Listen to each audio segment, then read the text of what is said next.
দূরে সরে গিয়ে বুঝলাম আমি আসলে কোনোদিনই তোমার ছিলাম না। তুমি আমাকে রেখেছিলে তোমার অভ্যাসে, তোমার ভালোবাসায় নয়, প্রয়োজনের ভেতরে আবেগের ভান করে। দূরত্ব বাড়তেই বুঝলাম কাছে থাকা মানে আপন হয়ে যাওয়া নয়। অনেক সময় দূরের মানুষই মনটাকে সবচেয়ে বেশি বোঝে।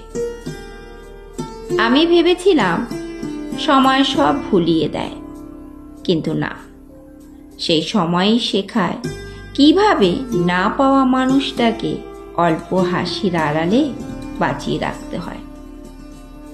আজও তোমার কথা খুব মনে পড়ে, তবে এখন আর কষ্ট হয় না, শুধুই মনে পড়ে তুমি ছিলে আমার জীবনের একটা সবচেয়ে সুন্দর ভুল।